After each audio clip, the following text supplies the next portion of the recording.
Hello everyone, today's video we are going to see one more video of English. So let's start. In the previous video we have done this paragraph we have done, and in that video I have explained many things. If अगर आपने नहीं देखा है so please just watch that video. Okay so because वहाँ पे मैंने कई सारी इंपॉर्टेंट चीज़ें सिखाई हैं आपको. वैसे तो मैं इस वीडियो में भी सिखाने वाली हूँ आपको सारे जो भी ग्रामर के टॉपिक आते जाएंगे. I will explain each and every topic. Okay so let's start. Then she gets a big shock. उसके आगे से जो स्टोरी थी उसके आगे का है. नो नीड कि अगर आपने आगे पीछे कोई भी स्टोरी देख रहे हैं तो बहुत सारे कमेंट्स ऐसे आ रहे हैं कि आप सीरियल वाइज बनाइए. कोई फ़र्क ही नहीं पड़ रहा है क्योंकि हम यहाँ पे स्टोरी तो सीख नहीं रहे हैं. We are learning here English. सो जो चीज़ें मैंने यहाँ पे एक्सप्लेन की हैं grammar topic each and every words same thing I will explain in another video also. Okay so let's start. Then she gets a big shock. Then तभी या तब. फिर देन का हम यूज़ कई तरीके से करते हैं. देन का मतलब तब, तो, फिर, तभी, इस तरीके से. शी मतलब वह. गेट्स अ बिग शॉक तभी उसे एक बड़ा झटका लगता है. ठीक है. अब शी को हम उसे भी यूज़ करते ही हैं लड़की के लिए. ठीक है. गेट्स अ बिग शॉक उसे एक बड़ा झटका लगता है. बड़ा झटका लगता है. ये गेट जो है गेट कई तरीके से यूज़ करते हैं. जैसे गेट का यूज़ हम पाने के लिए भी यूज़ करते हैं. गेट का यूज़ तो बहुत ही तरीके से यूज़ करते हैं. गेट कॉट जैसे मुझे कोई झटका लगा. ठीक है. सो I got a shock.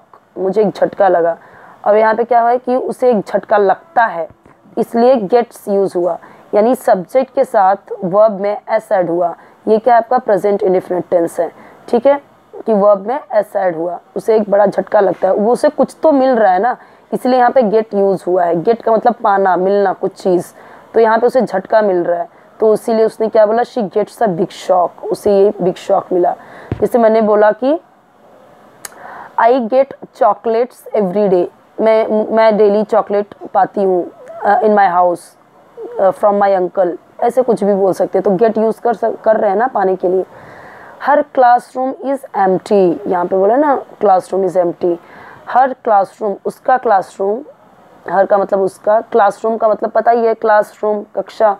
Is यानी है, एम्प्टी यानी खाली. क्या उसे झटका लगता है कि उसका क्लासरूम एम्प्टी है.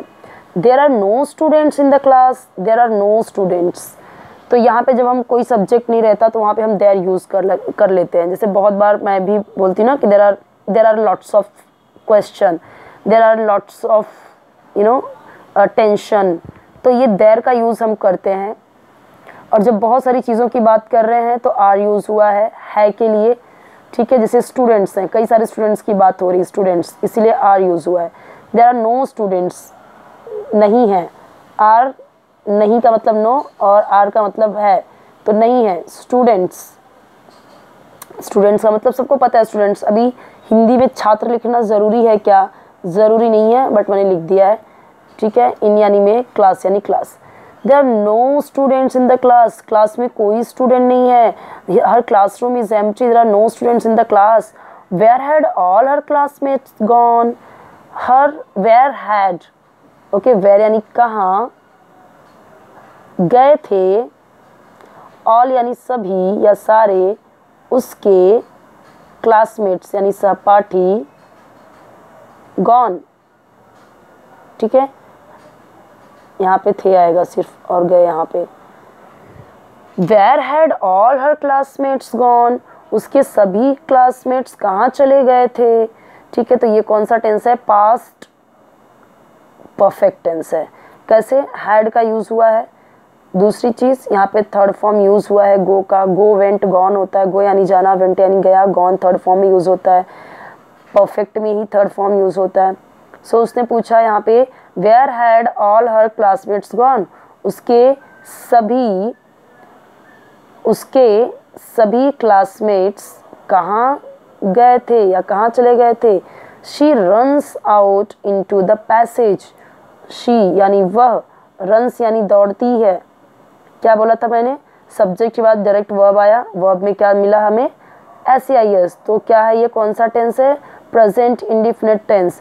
प्रेजेंट इंडिफिनिट टेंस को मैंने बहुत डिटेल में हर वीडियो में समझाया है और लास्ट वीडियो में भी समझाया। देखिए यहाँ पे अगर आपका सब्जेक्ट है ही शी इट सिंगुलर तो तब तो वर्ब में एस एस ऐड होता है, जैसे कि यहाँ पे ऐड हुआ शी रन्स, वर्ब में क्या ऐड किया एस।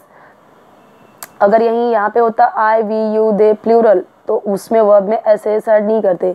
अगर होता आई यहाँ पे तो हम रन्स ना बोल के रन बोलते, we run, you run, they run. Plural है अगर सो जैसे मैंने बोला रीना एंड शीना रन, क्योंकि प्लूरल हो गया ना बहुवचन। अगर सिर्फ रीना बोला तो रीना रन्स। सो रीना बाहर दौड़ती है इनटू द पैसेज, इनटू यानी में, पैसेज यानी गलियारा जो होता है ना, पैसेज कॉरिडोर होता है स्कूल का, तो वही होता है पैसेज कि वहाँ पे ढूंढना। तो कहाँ दौड़ती है, she runs out into the passage, वह पैसेज में बाहर दौड़ती है। शी सीज वह देखती है, सी का मतलब होता है देखना, लेकिन क्योंकि सब्जेक्ट वर्ड डायरेक्टली वर्ब आया है और आप देख सकते हैं एस ऐड हुआ है। वैसे तो अगर आई होता तो see, I see one of the teacher, we see one of the teacher, you see, चूंकि ता है ती है ते तो आएगा, चाहे आप ये यूज़ करो या ये यूज़ करो, लेकिन एस या एस कहाँ ऐड होगा कहाँ नहीं वो आपको इसके अकॉर्डिंग जाना है। वह देखती है one of the teacher, one of the teacher यानी एक टीचर को, एक टीचर को, टीचर तो टीचर ही है, तो ऑफ यानी को, वन यानी एक, एंड आस्क हर और उससे, आस्क यानी पूछती है उससे। She sees one of the teacher and ask her, वह एक टीचर को देखती है और उससे पूछती है, जो क्लास, क्या पूछती है उससे, तो क्या बोलती है teacher, your class teacher has taken them to see a lovely film about an elephant. Your class teacher, वो टीचर क्या बोलती है कि तुम्हारी क्लास टीचर होती है ना सबकी, वो हैज़ टेकन लेके गई है, टेकन यानी लेना और हैज़ यूज़ हुआ है तो गया गई है, आए हैं, लेके जा चुकी है, चुके हैं, इस तरीके से लेके गई है। ये पास्ट, ये प्रेजेंट परफेक्ट टेंस है जहाँ पे आपको हैज़ दिख रहा है और थर्ड फॉर्म दिख रहा है टेक का, टेक टुक टेकन होता है, ठीक है, टेक टुक टेकन होता है। देम यानी उन्हें, ये थर्ड फॉर्म है टेक का, ठीक है। तो हमें पता है परफेक्ट के साथ में क्या यूज़ करते हैं, थर्ड फॉर्म। टू सी दिखाने के लिए या देखने के लिए, अ लवली यानी प्यारी फिल्म, प्यारी फिल्म, अबाउट यानी के बारे में, एन एलिफेंट एक हाथी।